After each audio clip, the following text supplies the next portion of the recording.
You are watching Media Monitor. I'm your host, Alicia Jali.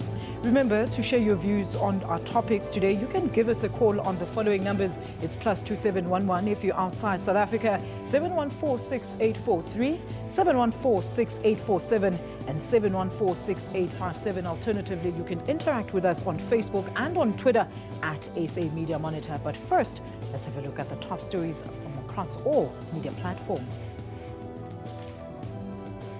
The Center for Constitutional Rights says it will support legal challenges against Police Minister Nathi Nhleko's Nkandla report. Tanzania has ruled out the possibility that East African leaders will seek to discourage Burundian President Pierre Nkurunziza from running for another term. South African Charles Gianni has taken the lead in the men's race in the Comrades Marathon at Inchanga Hill. Three-time winner Stephen Muzingi and Russian Vasily Larkin are not far behind the current leader. Well, the radio bulletins are leading with the following stories this morning. The Public Protector is considering the possibility of launching a legal challenge to Police Minister Nathi Nhleko over the Nkandla report. EFF members have been released from prison after assisting homeless people to invade land. Let's have a look now. It's that time of the year again. Running enthusiasts from across South Africa and the globe descending upon KZN this weekend for the legendary Comrades Marathon. Let's take a look at what the people are saying on Twitter in regards to the Comrades Marathon. Andrew Lowe at Andy Sharkey says, got the mattress in the lounge, lying down and watching the hashtag Comrades 2015. It is the big one this year, of course, the 90th anniversary. And of course, Thokozani Maseko says, it took some of the Comrades runners 9 minutes to cross the starting line. You can see that the excitement, people are seriously watching intently as the race pins out for the rest of the day. And Running Osteo says 9 hours to go, the Osteo Blast. And those are some of the tweets that are coming through in terms of the Comrades Marathon.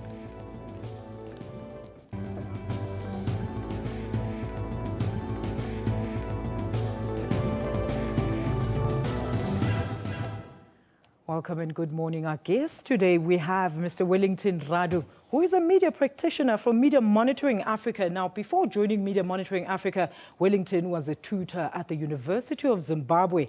We also have with us here in studio today Mr. Dominic Mahlangu, who is currently the Times Media Group editor. He's worked for various media publications, such as a reporter, including the Bill, the City Press, as well as the Sunday Times. A very good morning to you, panel, and thank you so much for joining us this morning. Good morning. Good morning, Alicia. All right. Now, by the way, today marks the 90th anniversary of the world's most grueling race. Of course, that is the Comrades Marathon. May the best man and woman win. Let's have a look now at the newspaper headlines from across the networks. Yes, that is the City Press, and this is a story about Thuli Madonsela's reply to Nhleko's report. The Sunday Times is leading, of course, with SAFA's letter could hold key to the 10 million rand bribe claim.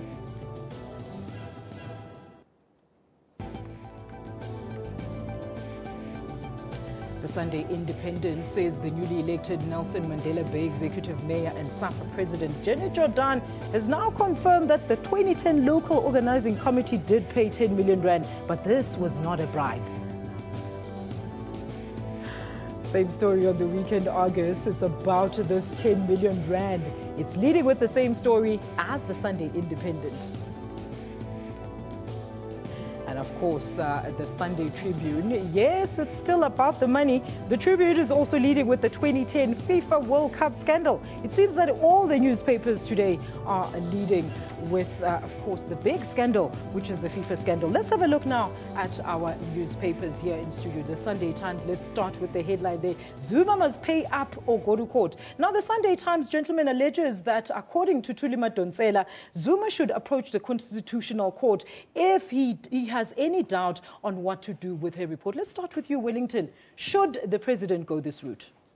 Look, I think, Alicia, before I get into that question, it's important to outline that we have been seeing a lot of tabloidization of our Standard Times newspapers of our Sunday newspapers. For instance, if you look at last Sunday's Times headline, I mean, you would wonder whether that story was meant to be on the front page. But so we must doubt what we're actually looking into as of now, Wellington. Is that what you're saying? No, not necessarily, but as Trevor Noah put it, that you mustn't believe everything that you read. But the point is, this is where we are, and we need to acknowledge that. And there are various reasons. And I'm sure, as they have articulated in this Sunday's edition, they have said that, well, they're looking into their systems, and I hope going forward they will rectify those things and come back to us as readers and tell us what they would have done and how they would have done it. Mm-hmm. But the thing here is that it's an interesting story about Nkandla. As we all know, it was broke by the Mail and Guardian a few years ago, and the media have always been running with it over the years.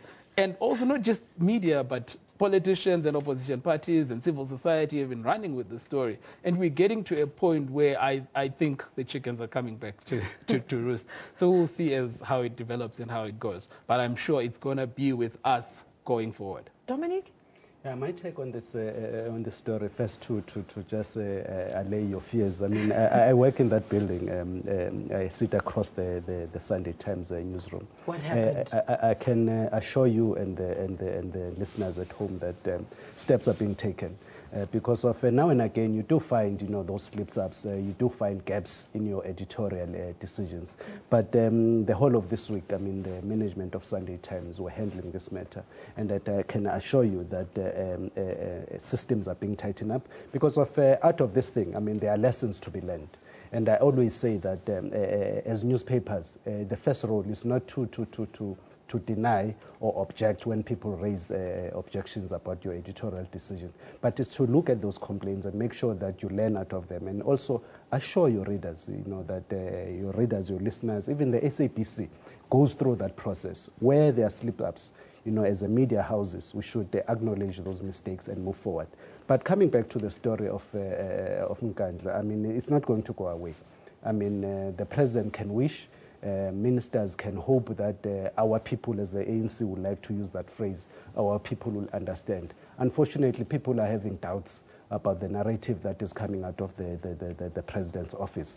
Because at the end of the day, I mean, money was spent, and now we're being told that even chickens, are part of the security elements that surround this saga. We still have this story ongoing. We'll discuss it. We'll get into further details. But now I want us to have a look at the Sunday Independent. And it says that Danny says, yes, we paid the 120 million rand, which translates to the 10 million US dollars. But soccer bosses deny it was a bribe. Now, according to the Independent, Danny Jordan has confirmed that the organizing committee did pay the $10 million after South Africa had won the bid already to host the World Cup. But what's the story here then?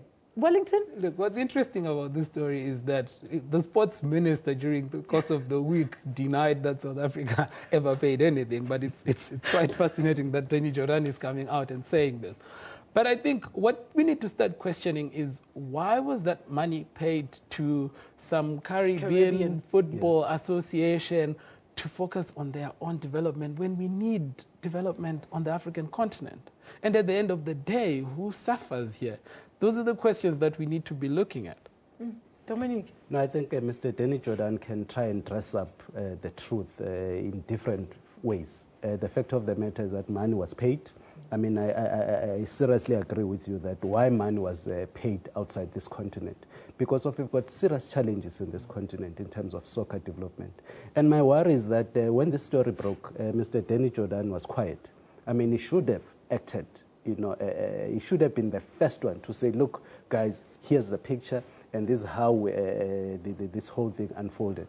And unfortunately now, after he was elected as a mayor of Ebayi, he's got to deal with this thing, which is outside his core mandate now of running that municipality. Can you imagine if all of a sudden the USA, with its own tactics, they decide to indict Mr. Danny Jordan? I mean, you cannot have a mayor of a South African municipality that needs leadership going, up and down in the US courts.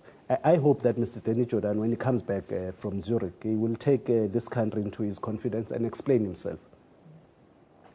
All right, well, the Saturday Star is currently leading with a story about a letter sent from South Africa to FIFA headquarters instructing the World Soccer Body to pay the 10 million US dollars to a Caribbean football union. Now, that's basically the story that we've just discussed. But City Press also, I was too soft on Zuma. That's the front page of that. City Press features a reply to Minister Ntleko's report, and the writer alleges that the public protector may have been too soft on Zuma when compiling the Nkandla report, and words used should have been benefited improperly and unlawfully. What do you think about this story now, Dominic? No, for me, I mean, I will agree with the public protector. She was a bit too soft on the president in terms of the wording that was used to compile the report. I mean, to say that he unduly benefited and all that, I mean, she should have just gone straight into the crux of the matter to say there was corruption.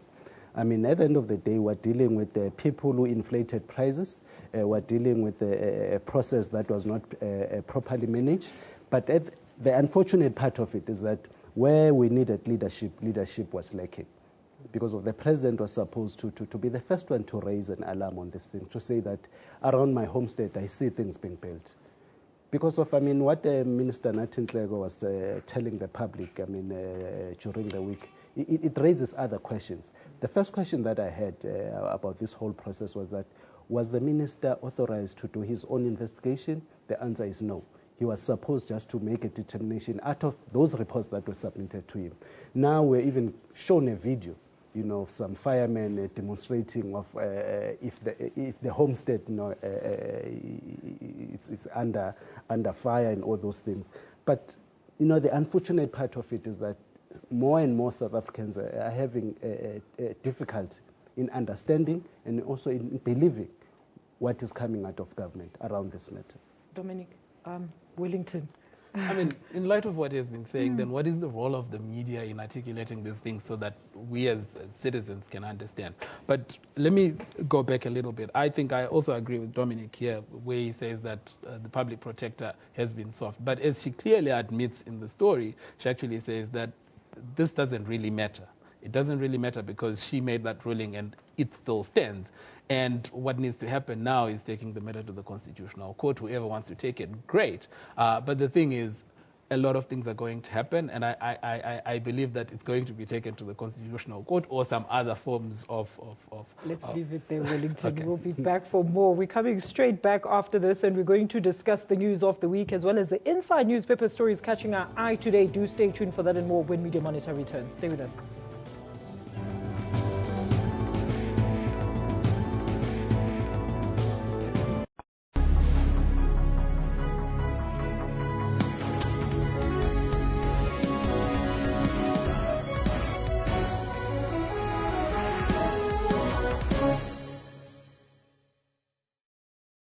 Sup, peeps? I heard some people don't bother voting. They say it makes no difference. If only they knew. Nearly 400 councillors won by fewer than 250 votes in the last local elections. One vote is all it takes to win an award, and that one vote is mine. Boom!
This is Media Monitor. Welcome back. If you've just joined us, our editors this morning, Mr. Wellington Radu, media analyst from Media Monitoring Africa, and Mr. Dominic Mahlangu, the deputy editor of The Times. Let's now have a look at the stories that caught media attention throughout the week. FIFA has been under fire the entire week for various allegations of corruption. At a live conference held in Zurich yesterday, this is what FIFA President Sepp Blatter had to say when he was asked about the scandal that has rocked the Football Association. Here's what he said. Mr. President, Dan Rowan, BBC News. FIFA's reputation is at an all-time low. You have 2 criminal investigations into allegations of systematic bribery and corruption totaling $150 million going back decades. You have senior football officials languishing in jail a short distance from here. And all this has happened on your watch. In many organisations, do you accept that the person in charge would have to go? And why was it not time for you to go for the sake of football? It's very easy. You have seen the results of the Congress yesterday. The Congress, they are of the opinion that I am still the man to go into these problems and to solve these problems. Mr. Blatter, Paul Kelso, Sky News.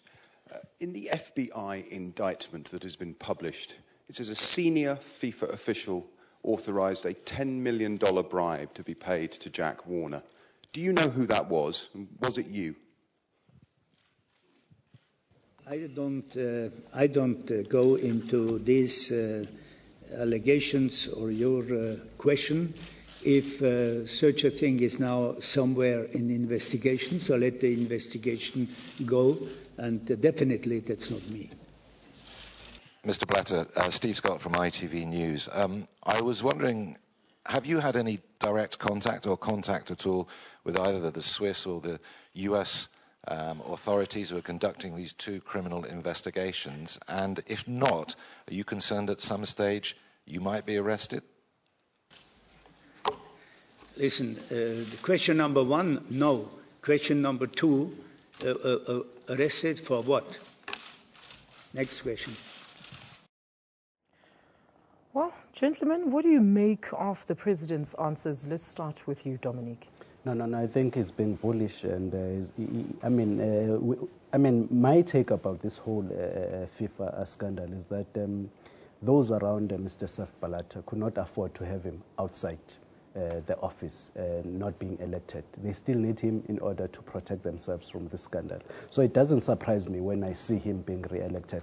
But it goes to the heart of what is wrong with FIFA today.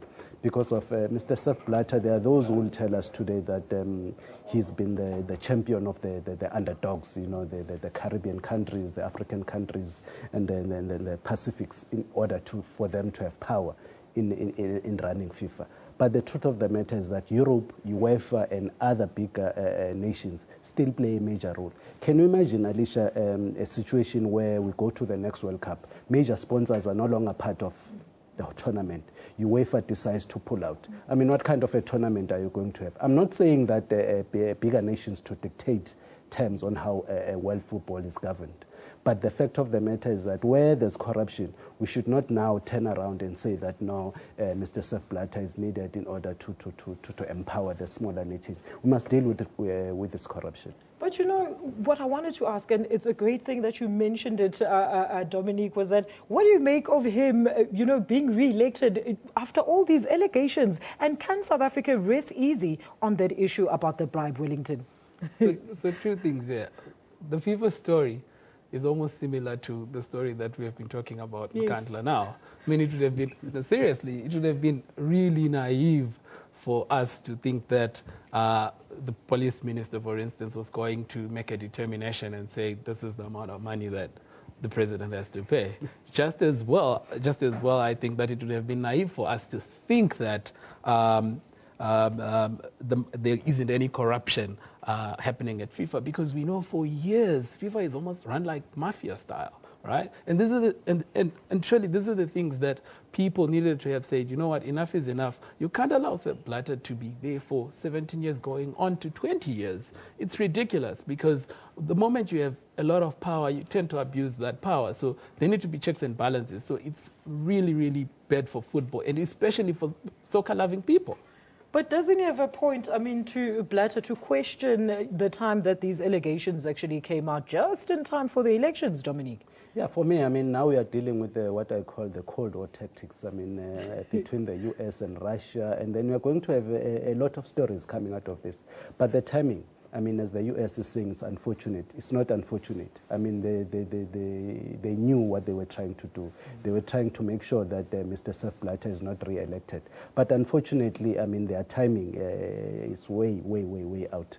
But at the center of this thing, whether the US is leading the investigation, is the world going to fold its arms and allow corruption to continue? Because of, I mean, as he has put it, for years, people know, I mean, it's no longer even a surprise when you talk about FIFA plus corruption. I mean, it's becoming a norm. So someone has got to stand up. Either it's the US, and what if the whole investigation was started by Russia?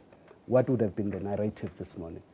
All right, and that's where we leave it, unfortunately. On that big saga, there was a paper trail there. Everybody, international news, feasting on this scandal, and it doesn't seem like it's about to end. So we'll keep you posted on the developments there. Well, the Department of Home Affairs is to go ahead with the new travel regulations for children traveling through South Africa as of tomorrow.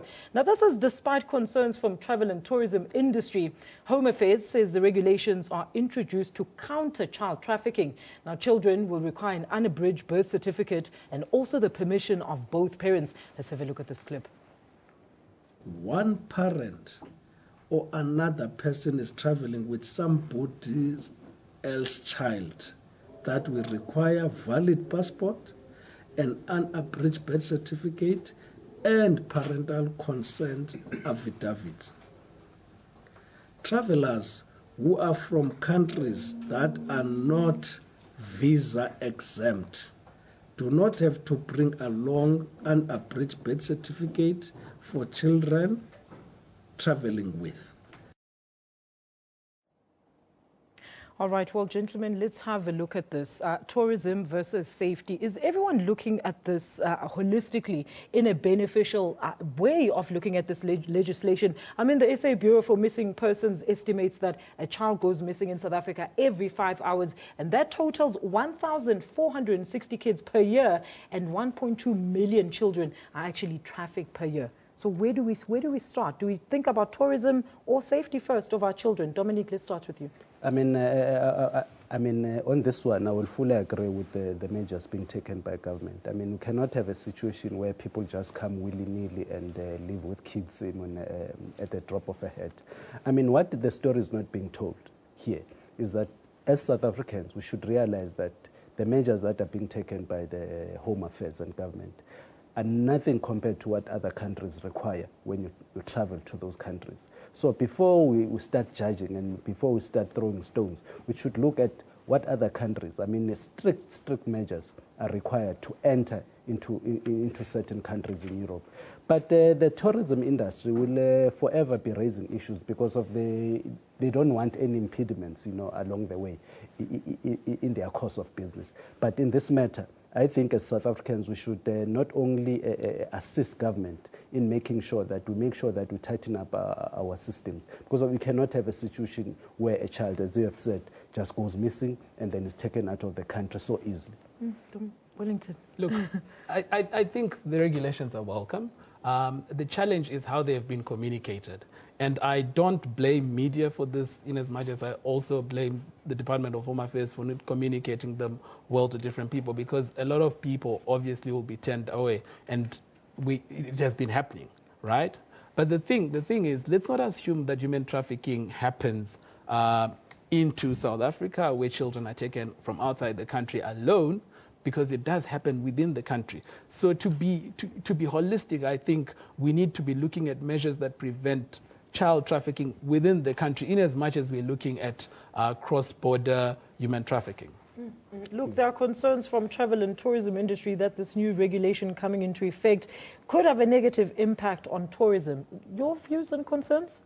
Yeah, my take is that let's cross that bridge. I mean, when you arrive at it, I mean, for them to say and even give us numbers that this is how big the impact is going to be. Let's see. And then if there is that serious impact, I mean, government has got a duty to go back to its own systems and tweak there and there to make sure that the tourism industry doesn't suffer going forward. But to simply, even before the whole thing is implemented, you start raising concerns and all of that. I mean, the tourism industry, surely it will benefit them if anyone who travels into this country or anyone who travels out of this country knows that there are systems that not only safeguard his interest, but make sure that even our visitors are secured in this country. We cannot have a situation where people just travel, just like that, yeah. As long as there is consistency and clarity in terms of the regulations, I do not necessarily think that the tourism sector will go down, because I mean we have seen even in economics where companies go into war-torn areas, right, to conduct business. So for me, as long as there is clarity within the regulations and it's applied across the board equally, then they will be fine. In fact, we might even see a rise in tourism. Who knows? Yeah, that would be a positive spin out of it. Well, that's where we leave it with that story. Now, Clive W. Lewis may be home by next week Friday. That's if his doctors permit him to be discharged. The terminally ill W. Lewis was granted medical parole by the Pretoria High Court on Friday. The Department of Justice is yet to announce whether or not it will appeal this particular ruling. Now, Judge Bakwa's verdict has been met with a lot of mixed reactions. Some regard the decision as a victory to the terminally ill prisoners, while others feel betrayed that he has not disclosed everything on this matter. Your views? Let's start with you, Wellington. I think at the core of this whole issue is about justice and how justice is served equally across all citizens. Because, I mean, where we are at now, you remember not so long ago, George Costa died in hospital, right? In prison. George Lucas, yes. Yeah, George Lucas, sorry. He died in prison, right? And now we're having to talk about parole at this point in time. And it's been denied, it's not the first time, and things happen, it's been taken to court. And obviously, I'm not sure, as the newspapers are saying this Sunday, they're saying that perhaps the department is considering appealing. But the point is, how is justice served? And much more importantly is looking at some of the people who have been paroled before and the lives that they are kind of leading at the moment, and comparing that to what we're What do you seeing. know, Wellington, that we don't know? Look, I mean, Dominique, this is what I wanted to ask. I mean, what does this say now about the different legal mediums in our country? Yeah, I mean, who has more power? Yeah, the unfortunate part is that the whole parole system has been compromised, over the years. I mean, there have been some questionable decisions that were made. We know of people we were told as a nation that they've got a couple of months to live, and today we're reading different headlines of them, taking part in golf tournaments and all of that. So it raises questions about this whole parole system. But coming to the issue of Mr. W. Lewis, I mean, I fully agree that it was about time for him to be released on medical grounds. But the question that is being raised, especially by the SA Communist Party, is that he has failed to tell the truth. My question is that what kind of truth is the ACCP willing to take? Is the truth that contains certain names that they want to use in order to continue the narrative that the killing of Mr. Krisani, goes beyond the two individuals? Or indeed, if Mr. W. Lewis didn't tell the truth, does he have to die in prison, even if there are medical reasons to release him? So for us to continue the narrative of reconciliation and making sure that we take this country forward, I think the department should not appeal this decision. That's my view, in order to strengthen, this whole process of reconciliation and to make sure and bring in stability into this whole parole system that has been compromised all these years. If it is for reconciliation, then we can definitely say that something right is being done. But let's look at other news now. Johannesburg residents facing above-inflation tariff increases as the city rolls out ambitious infrastructure expansion plans to stimulate growth over the next 3 years. The city's budget includes tariff increases of 12.9% for electricity, 14% for water, 6% for rates and 8% for refuse. The electricity increase has been approved by the National Energy Regulator of South Africa, while water increases linked to Rand Water's increase to Joburg Water's charge of 13.5%. Very interesting. With the inflation rate, do you think that South Africans will be able to keep up with the rising costs of everything? Even petrol is going up on Wednesday, Wellington. Look, this reminds me of e-tolls as well. So it's going to be a tough year. It already is for a lot of people. But I think this story hasn't been gaining traction across media, as we have seen. It's all about FIFA. It's all about Nkandla. And those are the issues. So these things that really matter, the bread and butter issues that affect the people of Gauteng, are kind of like put on the back burner. And I think it's high time media raises these issues. And I say so because if you look at last week, for instance, while Sunday Times was running with Trevor Noah's story, you had City Press, for instance, that was running with a story where they were saying, look, SATU is selling principal positions, a really crucial issue. So I think media should be focusing on issues that are of a bread and butter nature that affect people. At it now, and it's sad that it's not gaining traction. Dominic, what do you think? Yeah, my take is that I'm going to mention some of the things that I normally deal with on a day-to-day basis. I'm the group editor at the Times Media, focusing mainly on local government.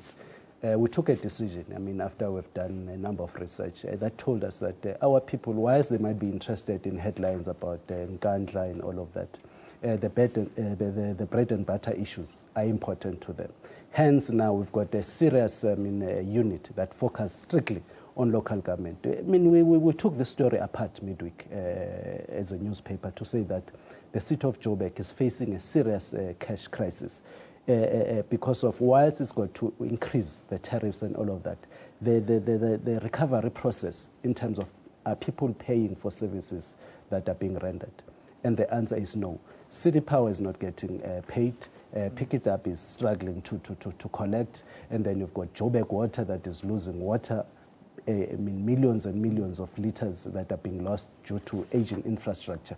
It's going to be hard going forward for Johannesburg, because if Johannesburg collapses, Johannesburg is the face of South Africa. When you talk of South Africa, you talk of Johannesburg. And you cannot have a Johannesburg that has collapsed. So it's key that even though they are going to increase these tariffs, but it's actually also important that the residents on the ground begin to appreciate the services that they are getting. But let's see the story, keep up from Monday to Friday, but not just, just left out during the week, so that we have to review it in our Inside Stories. Let's now have a look at the newspaper Inside Stories for today. Now, these are stories we feel deserve to be mentioned, as there's always twists and turns in the plots. Let's have a look at them now. Let's start with the City Press's page 4, and it says Nassan has finally given up his fight to hold on to his position.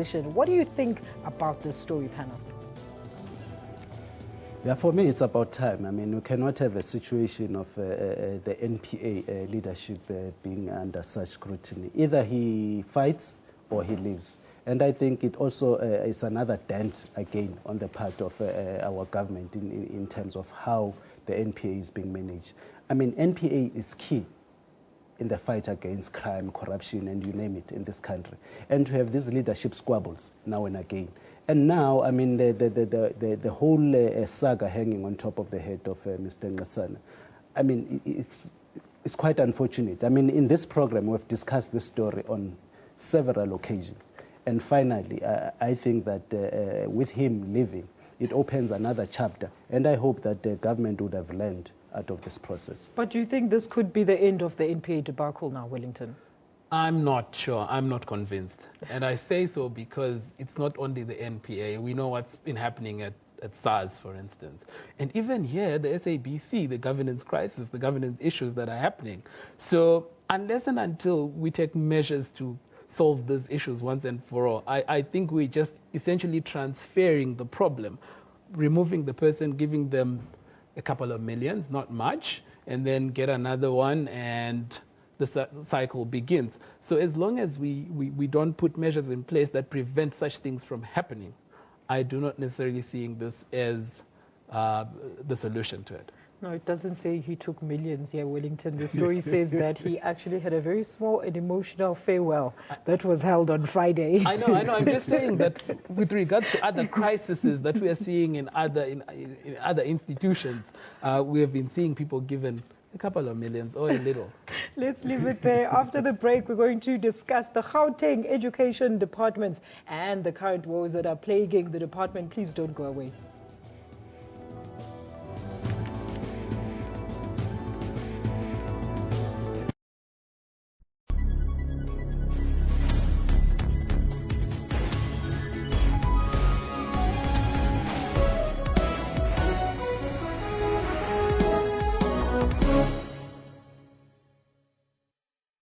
Hey Chomis, FYI, here's the LD on your VS from the IEC. SMS your ID to 32810 ASAP. It's easy as 1, 2, 3. And that's the ABC of your VS for the LGE. XOXO IEC.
This is Media Monitor. Welcome back. Now, the Gauteng Department of Education is not giving up on its legal fight to convert more than 100 single medium schools into parallel medium schools.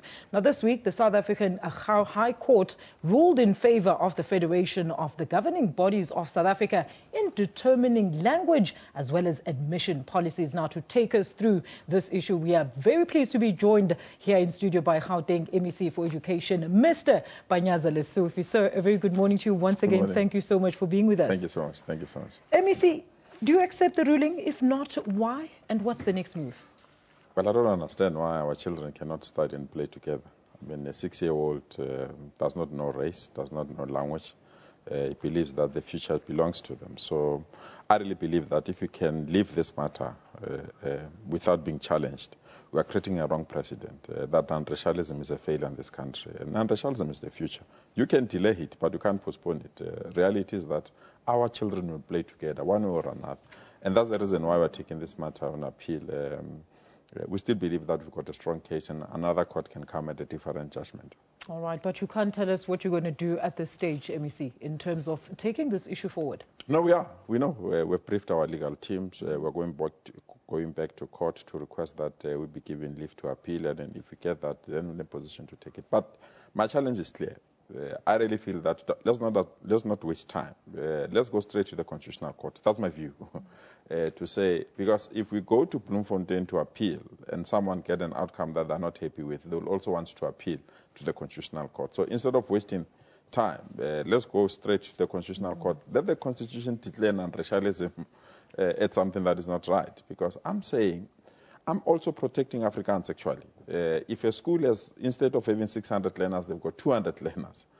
I believe that you can open up the classrooms for other learners so that school can be utilized maximally. That was the big issue, yes. And that's the issue that we are arguing.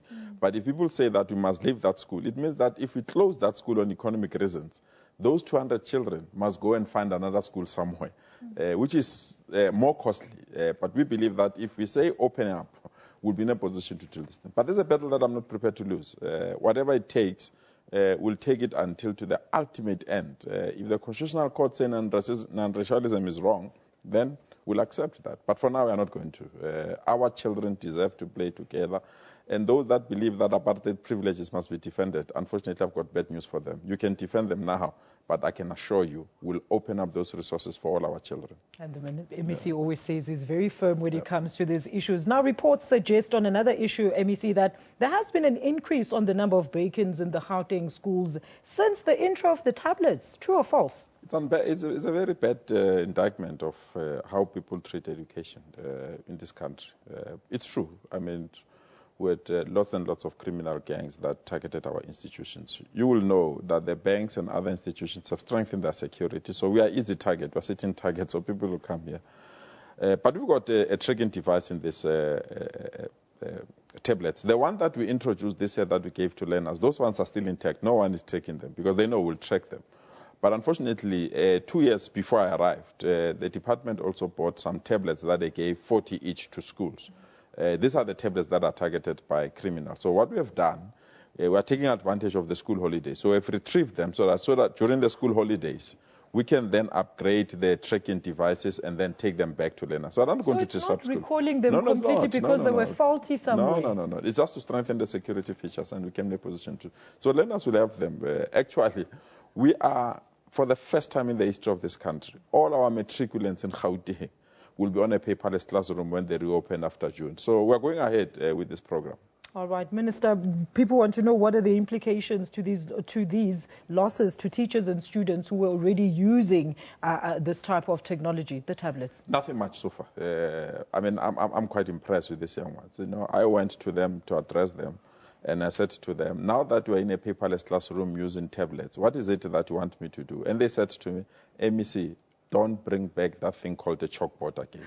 That thing was wasting our time, because if a teacher is to teach us about a heart, the teacher must draw a heart in black and white. And we all know that the heart is not black or white.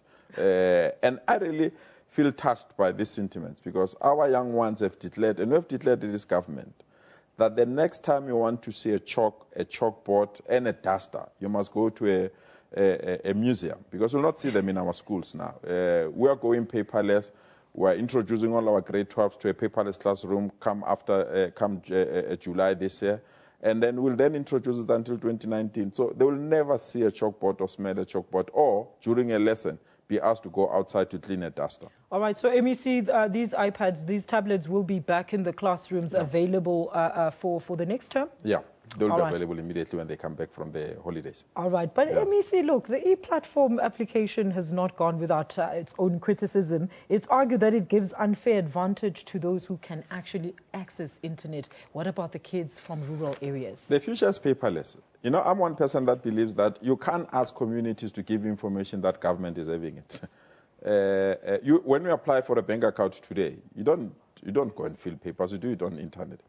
So why should parents leave their offices and their homes to go and queue to apply to be in our schools? So those that don't have internet connectivity, we say fill it on paper.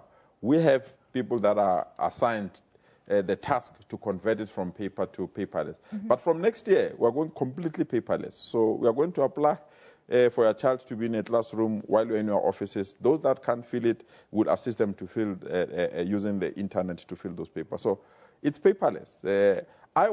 Because our schools don't have the task or the mandate. When you say this is the copy of my ID, they don't know whether it's fraudulent. And that ID, the state has that information. So our approach is that when you go paperless, when you fill your ID number, we can then check with the Home Affairs whether indeed this is a correct ID number, and the Home Affairs will give us that information. If you say you are poor, we'll check with the South African Social Security Agency whether we're getting a social grant. And then, so that's the future.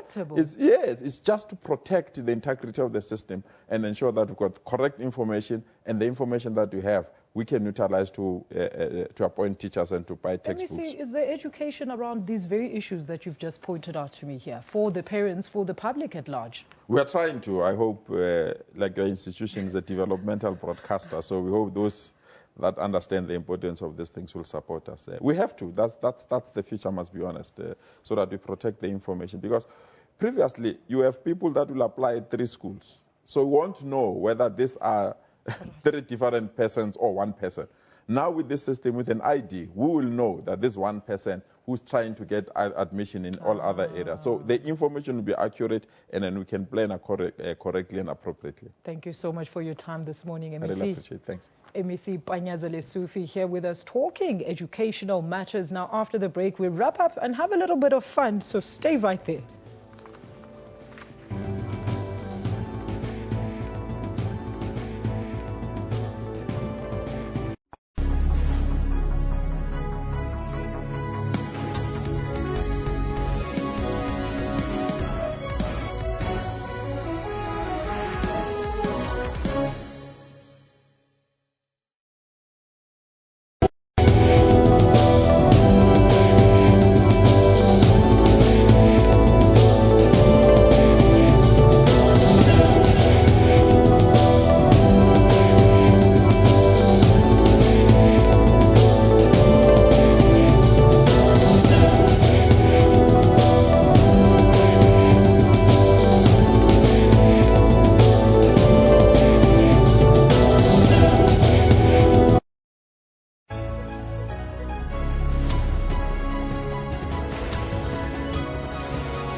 Welcome back to Media Monitor. Now, as promised, is it wise to take your child to work engagements?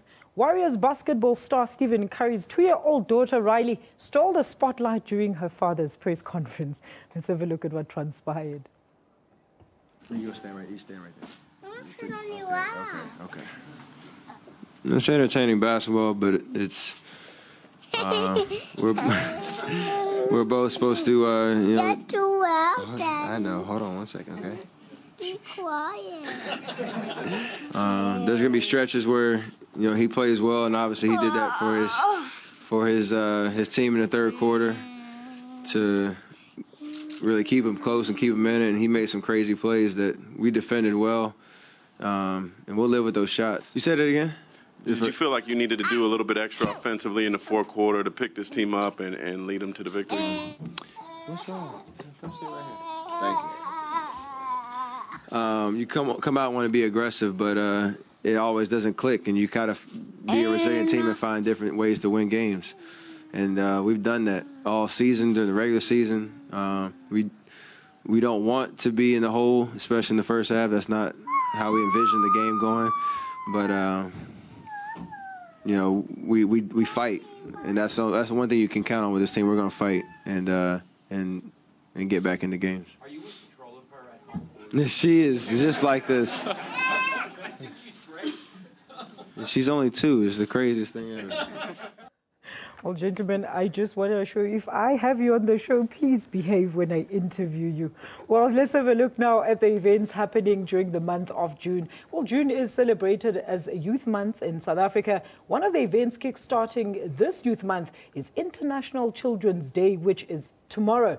Now, the day came about when the World Conference for the Well-Being of Children in Geneva in Switzerland proclaimed the 1st of June to be International Children's Day in 1925. Now, on the 26th of June, the ANC will be celebrating the 60th anniversary of the Freedom Charter. Today, ANC Secretary General Gwede Mantashe is addressing a Freedom Charter Forum in Steve Tshwete sub-region in Mpumalanga. The forum is part of the ANC's build-up program towards the celebrations. All right, gentlemen, what was your story of the week, and what do you think will be prominent in the news this coming week? Wellington, let's start with you. Well, there are two things. The one is what I would wish to see happening, right, in the coming week. So I wish to see a lot of more children's stories, given that this Saturday was actually World Play Day. So you were supposed to play with your kids, and I hope we're going to be seeing lots of children's stories. Stephen Riley. Yeah, but I can guarantee you that we're going to be seeing a lot of Kantla. That's what we're going to be seeing. Dominic, what was your story of the week? What can we expect in the news this week? I think going forward for this week, we're still going to see a lot of unravelings around FIFA and the election of Mr. Sepp Blatter. But also the story around Gandla, unfortunately, is still going to be with us for the near future. But the month of June is actually important, and I hope that it will give the ANC an opportunity to reassure the young people in the country that the ANC Youth League, which is known, I mean, it's got a rich history in terms of influencing the direction of the ANC and also of government. And now with the ANC Youth League, having disappeared, I mean, I'll put it bluntly like that, having disappeared, I think this month the ANC leadership must come on board and just reassure the young people out there that there's still room for them, to play a bigger part in politics of this country. Thank you so much, gentlemen. Thank you so much for being with us here on Media Monitor. Our viewers, your contributions and suggestions are highly valued. Remember to engage with us. You can follow us on Twitter at SA Media Monitor. Alternatively, share your views on comments on Facebook. Go to www.facebook.com/Media Monitor and tick like next to our page. Email us your views about the show. Our email address, mediamonitor@sabc.co.za. Thank you so much for watching Media Monitor today. Join us again next week. And in case you missed our live show, remember you can still catch the repeat tomorrow morning at 2 a.m. Alternatively, go to our SABC YouTube link on www.youtube.com/SABC News. For myself, my panel, and the QTIV team, have yourself a blessed Sunday. Happy Africa Day or end of Africa Month. I'll see you at the top of the hour with Ian.